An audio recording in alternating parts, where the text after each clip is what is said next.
예, 시간이 좀 많이 짧네요. 어쨌든 또 한번 15분 동안 다시 한번 이 후반전에 세대주의자 말하는 성경의 바른 해석법을 우리는 지금 살펴보고 있고 요한계시록 전체를 살펴봤습니다.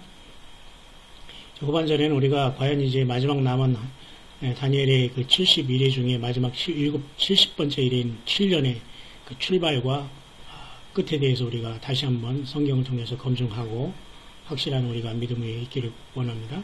그 이방인의 때라는 것이 사도 바울께서도 말하고 있지만 이방인의 충만한 수가 차기까지 유대인이 드러나 완악하게 됐다 이렇게 말씀하고 있잖아요. 로마서 11장에. 이것이 거의 다 지금 다 우리는 맞춰지는 시대에 우리는 살고 있습니다. 그래서 우리는 특히 이방인의 때는 예수님을 거부해서 그 유대 사람들이 예수님을 십자가에 못 박인 때도 물론 되지만은 더 크게는 기원전 606년에 605년에 바벨론이 예루살렘을 침입해서 이스라엘을 멸망시킨 그때부터가 사실은 이방인의 때라고 볼 수가 있고, 이 이방인의 때는 거의 예수님이 재림할 때까지 계속하다가 그 재림하신 예수님으로 인해서 심판을 받게 된다는 걸 알 수 있습니다. 그래서 다니엘 2장과 다니엘 7장과 다니엘 8장을 통해서 하나님께서는 이렇게 놀라운 세계 역사를 다 보여주고 계시는데요. 특별히 다니엘 2장에 이렇게 꿈을 꾼 금신상이 이렇게 바벨론, 페르시아, 헬라, 로마로서 주님이 재림할 때까지 철과 진흙으로서 마지막 그 나라에까지 이렇게 지속되다가 뜨인 돌이신 예수님으로부터 세상의 역사는 멸망하게 된다는 걸 보여주고 있죠. 그러나 어쨌든 택한 백성들인 유대는 바벨론 제국부터 BC 606년, 605년부터 벌써 그들이 바벨론의 그 유수가 되죠. 70년 동안. 그 다음에 거기서 또 이제 다니엘이 그것을 깨닫고 기도하다가 536년에 다리오 왕, 고레스 왕을 통해서 저들이 70년의 그 복역 기간이 끝난 다음에 또 덤으로 71회에 대한 하나님의 놀라운 그 계획을 또 다니엘이 하나님의 그 사자 가브리엘을 통해서 응답을 받고 온 그 메시지를 듣게 되죠. 세상의 역사는 이렇게 금은동철로 진흙으로 계속 더 나아지는 것 같지만 다 하나님의 역사를 거부하면서 더 심판의 길을 나아가 있다는 것을 보게 되죠. 점점 엔트로피가 증가한다고 볼 수 있죠. 과학적으로는 더 몹쓸 더 세속적으로 되고 있다는 겁니다. 더 디그레이드 된다는 겁니다. 우리가 더 세상은 좋아진다는 것은 착각이죠. 그래서 그 나라별로 이렇게 짐승으로 이렇게 비유되는 것인데요. 사실 마지막에 나오는 그 시대는 바다에서 한 그 짐승이 나오는데요. 굉장히 그 무서운 짐승이 나오죠. 바로 적그리스도로서 마지막에 세상 모든 사람들을 자기가 신이라고 경배하면서 지옥을 끌고 들어갈 존재를 얘기하는 거죠. 그래서 이 다니엘의 마지막 한일에는 그래서 매우 중요한 시기가 되는 겁니다. 그 전에 잠깐 우리는 요한계시록을 다시 한번 이렇게 정리해 보겠습니다. 요한계시록은 특별히 그 요한계시록 그 6장에서 19장까지 우리가 일곱인과 나팔 일곱 대접으로 진행이 되잖아요. 여러분들이 다시 한번 이제 확인해 보시길 바랍니다. 일곱인이 1, 2, 3, 4, 5, 6, 여섯 번째 인이 띈 다음에 일곱인째는 일곱 나팔로 이렇게 또 이 안에 들어 일곱 번째 인에 일곱 나팔이 들어있는 겁니다. 근데 또 거기서 여섯 가지 나팔이 또 벌어진 다음에 일곱 나팔 안에 또 일곱 대접이 이렇게 들어있어요.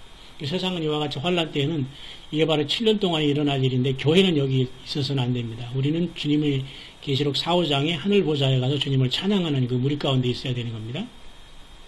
이스라엘 백성들이 이것을 담당할 주역들이고요. 심판을 받을 사람들은 이제 이것에 미혹된 사단 마귀의 666에 미혹될 이 세상 모든 사람들이 되는 겁니다. 교회는 이곳을 빠져나가야 되죠. 그래서 일곱째 나팔과 일곱 대접 사이에 세 이제 화가 있는데요. 첫째 화는 이제 다섯째 나팔의 첫째 화가 됩니다. 황충의 환. 여섯째 나팔에 이제 유브라데 강에 네 천사가 풀려남으로써 그 연월시에 사람 3분의 1이 죽는 엄청난 큰 재앙이 일어나는데요. 이걸 둘째 화로 봅니다.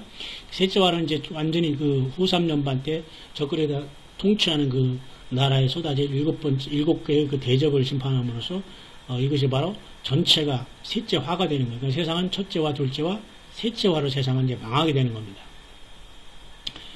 큰 음료 바벨론도 역시 마찬가지. 음료와 바벨론도 역시 계시록 17장에는 음료, 계시록 18장에는 바벨론이 멸망하게 되는 거예요. 음료는 종교적 타락한 종교, 바벨론 타락한 세상, 그 다음에 정치계 완벽하게 서로 조인하다가 음료는 짐승에게 망하고요. 결국 바벨론은 재림하신 주님으로부터 깨지게 되는 그런 역사가 나타나면 언제?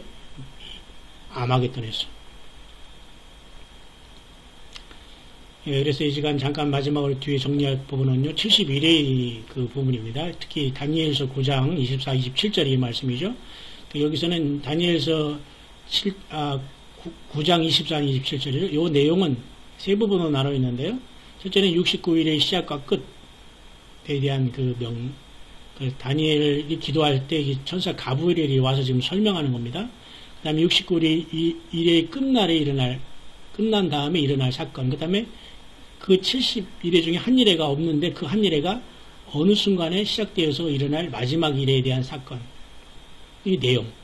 요 사이와 요 사이에는 교회 시대가 있는 겁니다. 교회 시대가 여기 있고, 장차나 왕의 백성이 왔다는 것은 결국 여기서는 AD 70년에 디도 장군에 의해서 예루살렘이 또 한번 멸망한 사건을 나타내고 이때부터 계속해서 전쟁이 끊이지 않다가 결국은 이제 교회 시대가 여기에 무르익고 교회가 떠난 다음에 마지막 70번째 일인 7년이 이때 돌아가게 된다는 것을 말씀해주고, 그래서 70일의 예언의 구조가 그렇게 되어 있는 겁니다. 이게 바로 모두가 세대주의를 하고 싶어서 한 게 아니라 성경 자체를 말씀과 문자적으로 문법적으로 잘 해석하고 그 말씀대로 따라간 사람들은 다 이런 해석의 결론에 이르게 되는 겁니다.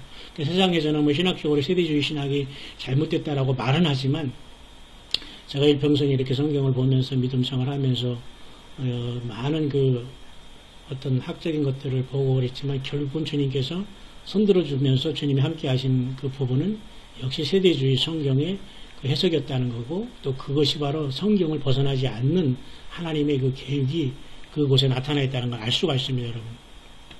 그 때문에 여러분, 정말 우리는 그 진솔하게 성경을 보면서 우리 생각에 말씀을 희석시키지 말고 예수님께서 원하시는 그 말씀대로 우리가 주님의 그 역사를 따라서 어린 양이 어디로 인도하든지 따라가는 자가 되어서 최후의 순간 하늘의 시온산에 우리가 변화받아 주님 앞에 서기를 바라는 것이죠.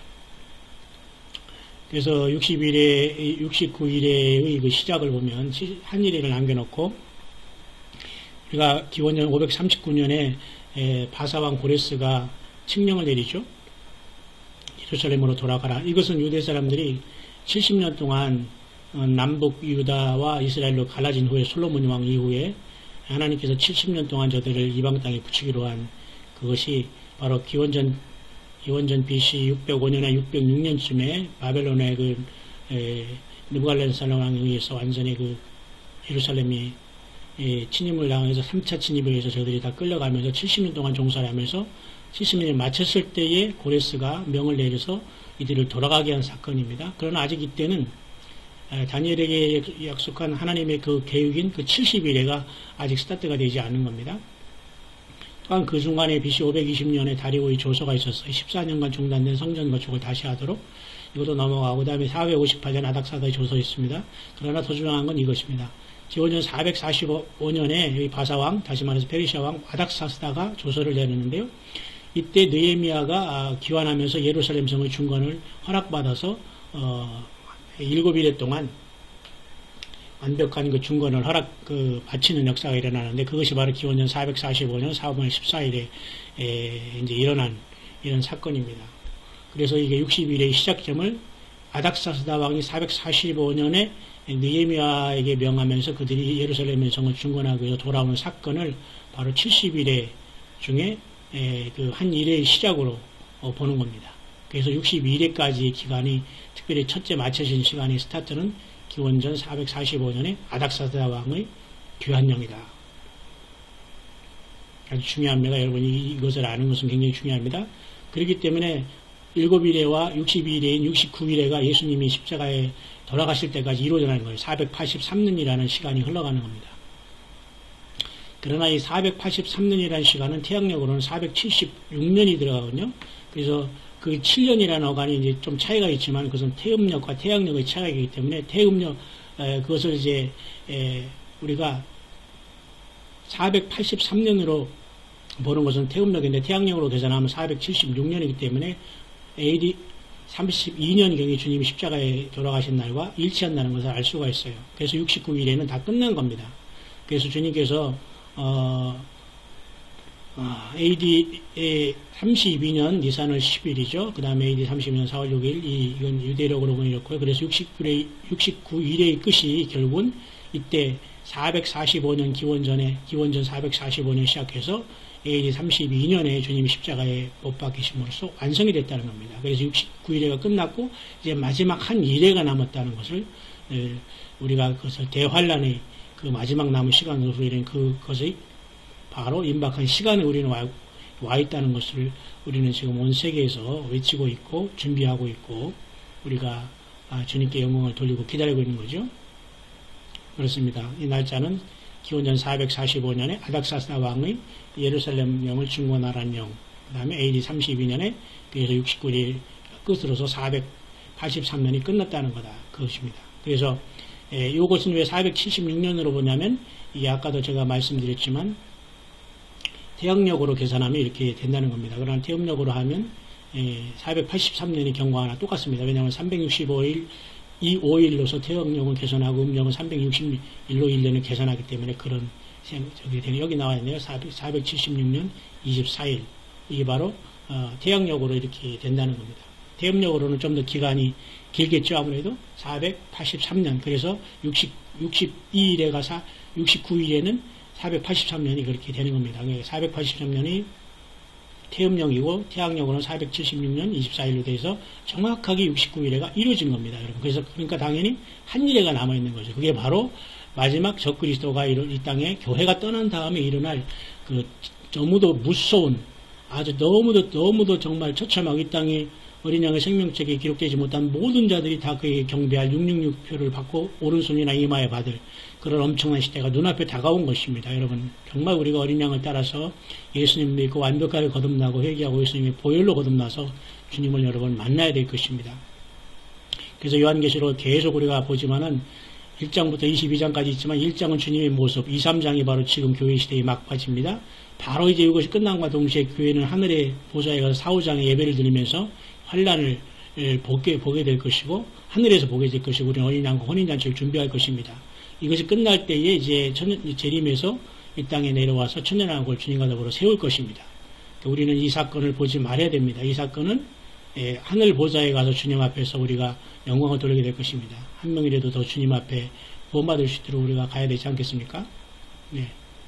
그게 바로 우리가 생각할 그 귀한 마지막 한 일에 대한 우리가 생각해 볼 귀한 문제였습니다. 여러분 너무도 급하고 시급한 거기 때문에 여러 번 말씀드렸습니다.